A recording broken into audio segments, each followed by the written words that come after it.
Sometimes, the deepest betrayal comes not with a loud clash, but in the soft silence of being forgotten. The elevator doors slid open with a soft chime, and I stepped into the polished marble lobby of the Carlisle Grand, clutching a silver-wrapped gift box tight against my chest. A hush hung over the hallway outside the ballroom velvet rope, soft classical music and the faint clinking of champagne glasses just beyond the doors, the kind of place where people wore quiet wealth like perfume. My heels echoed softly. As I approached the hostess stand, she looked up with a professional smile, tablet in hand. "Good evening," I said, smoothing the front of my black dress. "I'm here for the Eldridge anniversary celebration, Janessa Eldridge." Her fingers tapped quickly, scrolling. The smile faltered. "I'm sorry, could you repeat the name?" "Janessa. Braden Eldridge is my son. This is his and Nicolette's 10-year anniversary." Her brows creased as she scrolled again, slower this time. "I don't see a Janessa Eldridge on the list." "There must be a mistake," I said more softly now, heat rising to my cheeks. "I helped plan this. I paid the deposit." She looked up, uncertain. "Let me get the coordinator." I turned slightly, my eyes catching glimpses through the frosted doors. White roses and crystal glasses, laughter. I recognized my cousin Denise, already tipsy and holding court at a center table. And then the doors opened wider, and Nicolette stepped out. Her eyes landed on me instantly. Her expression was perfectly composed, but there was no welcome in it. "You're not on the guest list." "Janessa," I tried to keep my voice calm, "there's no list. Without me. I paid for this room." Her eyes flicked to the hostess, then to someone behind her. A man in a dark suit approached. "Security." I turned. Braden had stepped into the hallway. He looked crisp in his black tuxedo, older than I remembered. His eyes wouldn't meet mine. "Braden," I said, my voice unsteady. "What is this?" He didn't answer at first, just glanced at the security guard, then at the hostess.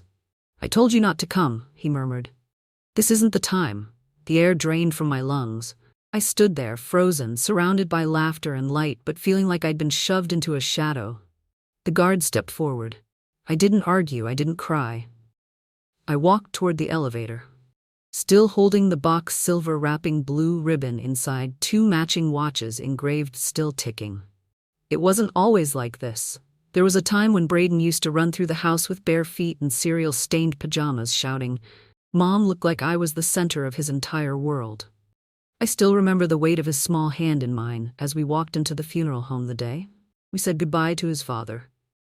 He was 9. I was 41 and terrified after Damien died. Everything changed. I put my paintbrushes away, boxed up the canvases, and took a job in compliance at a financial firm. Downtown art didn't pay the bills, and bills didn't pause for grief. I told myself it was temporary, just until we got our feet under us, but temporary has a way of becoming permanent. When a child needs braces, then tutoring, then college. I never missed a tuition payment. I co-signed the lease for his first off-campus apartment. I packed care boxes every midterm when he called me at 22, saying he had a business idea and needed seed money. I didn't ask how risky it was. I wrote the check. His first marketing startup failed within the year, but I told him failure was part of the journey. That's what mothers do. We find ways to turn disappointment into momentum. And then he met Nicolette. She came from a family with country club roots and ice in their smiles. The first time I met her, she looked me over like I was someone who had wandered in off the service. Elevator, I tried. God knows I tried. I sent her flowers when she got promoted, invited her to brunch, complimented her dresses. She accepted all of it with the blank courtesy of a woman raised to believe politeness was a form of superiority. Slowly, I felt myself being edged out when they got engaged.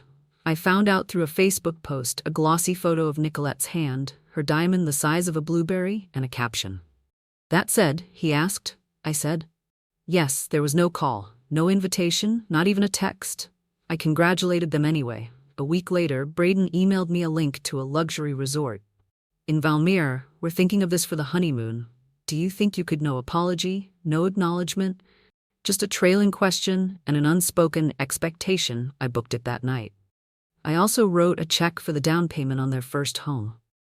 When I dropped the envelope off, Nicolette didn't offer me a seat. I stood there holding my purse like a guest in a stranger's house, and for the first time I wondered how a woman could disappear so completely from her own family. But I wasn't ready to let go. Not. Then I told myself things would change after the wedding. They didn't. It started with Thanksgiving, the first year after the wedding. I called to ask what I could bring, assuming I'd be helping in the kitchen. Like always, Braden sounded hesitant. Actually, Nicolette's parents are hosting this year. It's a bit tight on space, and they're keeping it small. He said it like he believed it. I said I understood the following year. It was Christmas, then Easter, then birthdays. The excuse changed. Sometimes it was a scheduling conflict, other times a flu going around. But the message stayed the same. We're doing something else without you. I stopped asking eventually, but the invitations never came back. Despite the absence, my name was never far. When money was involved, when Nicolette was pregnant, I was told through a forwarded email that the baby registry was digital. Only I ordered the most expensive items: the smart crib, the organic mattress, the high-end monitor. There was no thank you card, but a photo appeared a week later on Nicolette's Instagram story with the caption, "Can't wait to use this," as if it had arrived from a cloud. When the baby came early, and Braden called at 2:00 a.m., asking for help, covering the unexpected hospital bills. I transferred the money before the call even ended, when the nanny quit and Nicolette was too exhausted to interview replacements. I covered a temporary placement service when the school application deadline came, and they realized they hadn't budgeted for private tuition. I wrote another check there. Was always a reason, always a need, and always me over time. I started documenting everything, not because I planned to confront them, but because I needed something solid to hold on to, a ledger of my own worth, a reminder that I was still present, even if they pretended I wasn't. I kept the receipts in a folder labeled Family Support. It made me feel less erased. The call about the anniversary party came 6 months before the event. Nicolette's voice was soft, almost syrupy. "Braden and I want to do something elegant for our 10th, she said, nothing over the top. "Just a private evening at the Carlisle Grand. You'll be the first person we think," she said it like a promise. Then came the number, $18,000, just the deposit. I hesitated just for a second. Then I said yes. She didn't ask if I would be attending, and I didn't dare ask if I was invited. I told myself I didn't need the answer spelled out, but I think deep down I already knew. I sat in my car long after I'd pulled into the garage, the engine off, the gift box still on the passenger seat. The sapphire ribbon had come undone during the ride. It curled. Now, like a question mark on the floor, Matt, I kept hearing it. His voice, low and cold, "Get this beggar out of here, beggar." The word clung to me, like a stench. I pressed my fingers to my temples, as if I could squeeze it out of my head. I had wanted to be part of his joy. I had dressed up, bought something thoughtful, spent hours choosing words for the card I never got to give, but to them I was a nuisance, an embarrassment, a problem to be removed. I looked down at the box again, suddenly aware of how tightly I was clutching my hands in my lap, as if holding myself together by sheer will. There was no room for disbelief anymore. Not after hearing his voice, not after being erased so effortlessly. I stared out the windshield, but I wasn't seeing the driveway. I was watching memories collapse, one by one, like fragile paper walls in a flood. All the birthdays, the late-night phone calls, the whispered reassurances, swept away by a single sentence. My phone lit up beside me. "Lenora," I answered without thinking, "What's wrong?" She said immediately, sensing something. "I got kicked out." I whispered. "What do you mean kicked out?" "They had security escort me, Braden." He didn't say a word to stop them. "I'm coming over," she said without hesitation. "Don't move." She arrived 20 minutes later, breathless, still in scrubs. She didn't ask questions at first. She just climbed into the passenger seat, picked up the gift box, placed it carefully in the back seat, and opened her arms. I cried, then not quiet, polite sobs, but the kind that come from a hollowed place. It broke from me like a storm I'd held off for too many seasons. My shoulders shook, my breath caught in gasps, and still she held on. No questions, no pity, just presence, solid and warm in a world that had turned so cold. When the tears finally slowed, I took a deep breath, reached into my bag, and pulled out the manila folder I never told anyone about. "What's this?" She asked my records. I said every transfer, every check, every favor. She helped me carry it upstairs, at my kitchen table. I opened my laptop and pulled up the spreadsheet I'd started 9 years ago and never stopped updating. We scrolled through line after line: hospital bills, birthday trips, tuition, top-ups, car repairs, business, seed money, household emergencies. The total at the bottom read 3 to 48692. I hadn't looked at the number in a while. Even I was stunned. "That doesn't count the cruise I booked for their anniversary," I said, "or the Disney trip for the kids next month, or the school deposit for the fall." She stared at the screen. "Jan, this isn't generosity. This is extraction. They don't love you, they use you." I shook my head. "They used to love me. Braden did when he was little. He'd crawl into bed and call me his favorite person.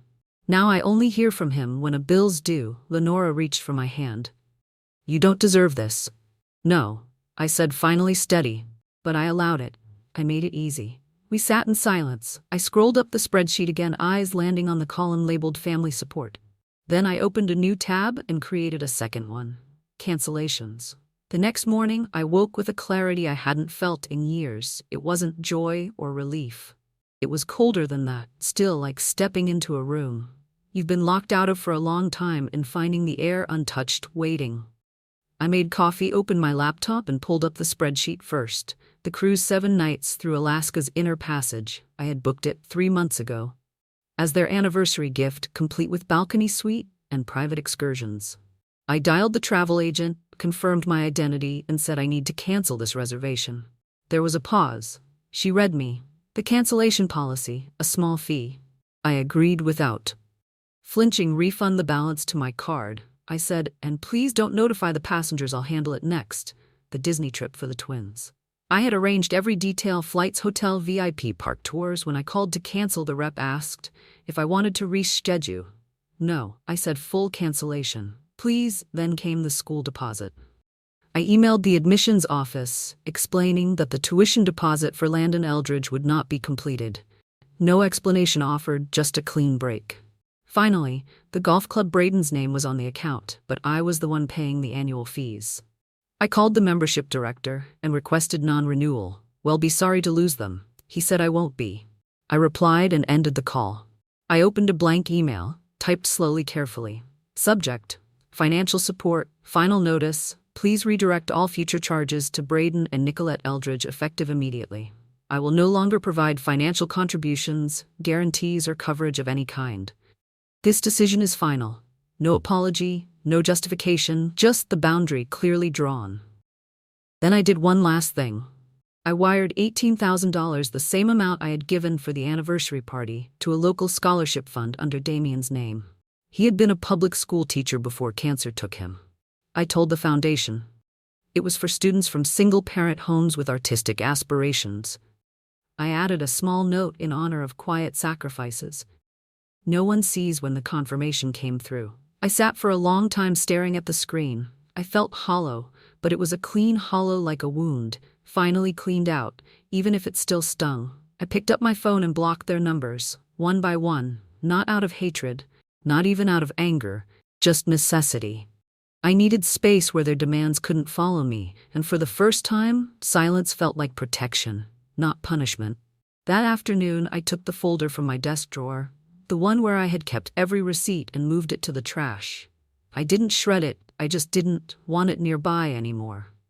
I'd done what I came to do now. I had to prepare for what would come next. The pounding started before I'd even finished my first cup of coffee. It was rhythmic, angry, none of the tentative knocks of someone unsure. If they're welcome. I didn't need to look through the peephole to know who it was.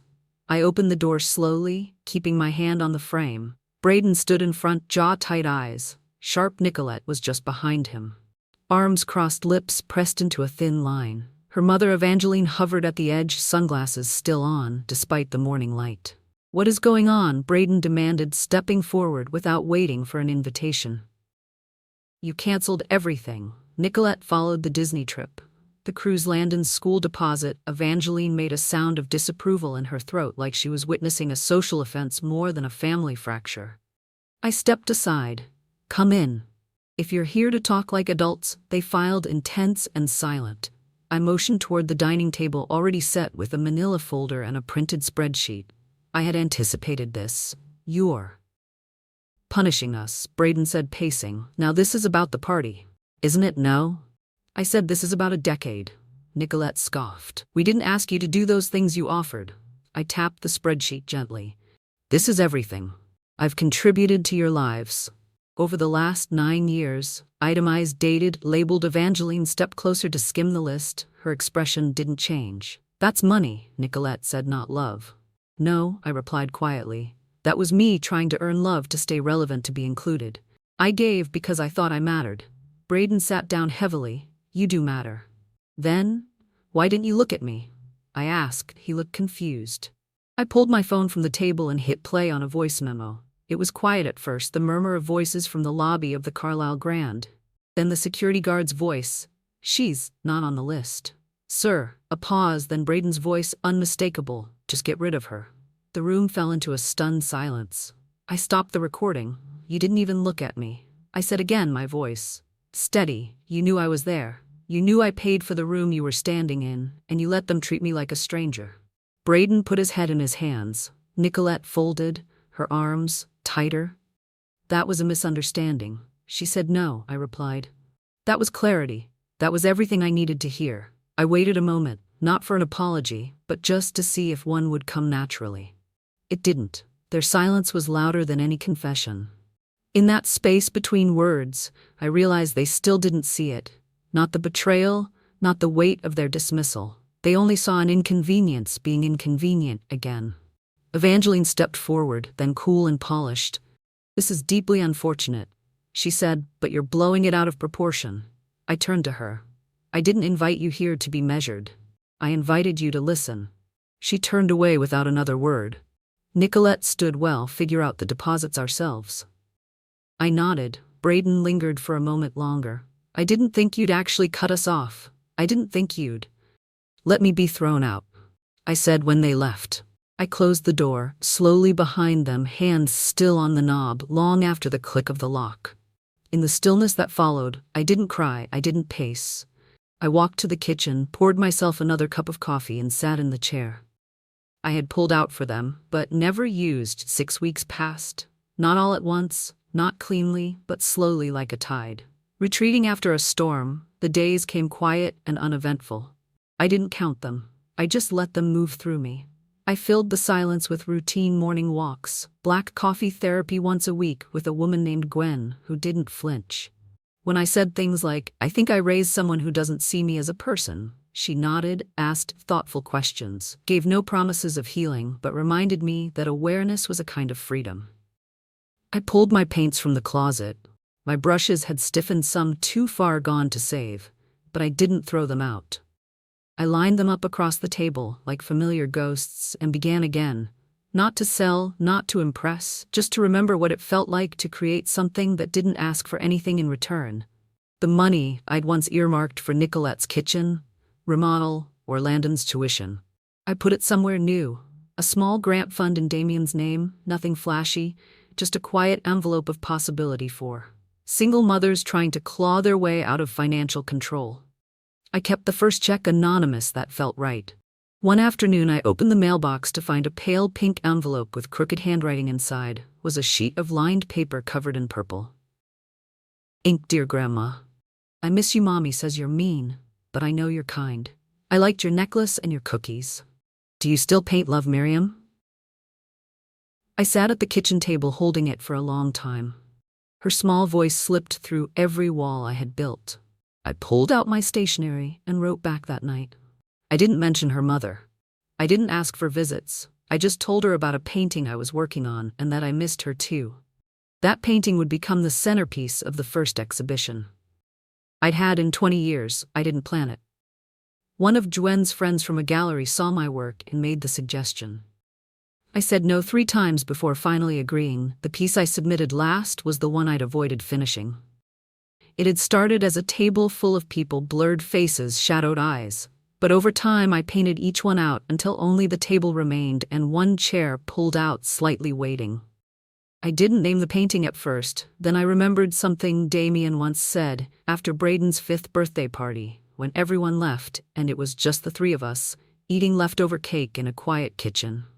The real love shows up after the party's over. I named it after the party. The gallery opening was scheduled for a Friday evening. In early spring, I spent the morning finishing a letter to Miriam, including a tiny watercolor sketch I made just for her. I sealed it, addressed the envelope, and set it by the door before going to change for the show. Epilogue: still her mother. The voicemail came late at night, his voice quieter than I remembered. I saw your name in the paper. I never realized how much you were doing for all of us. I don't know what to say. I listened once, then deleted it. No message could undo what had already been done. The next morning I framed Miriam's drawing and hung it beside after the party, 2 truths side by side, one tender, one earned. I stood back and took it in. I didn't stop being his mother. I just stopped being their fool.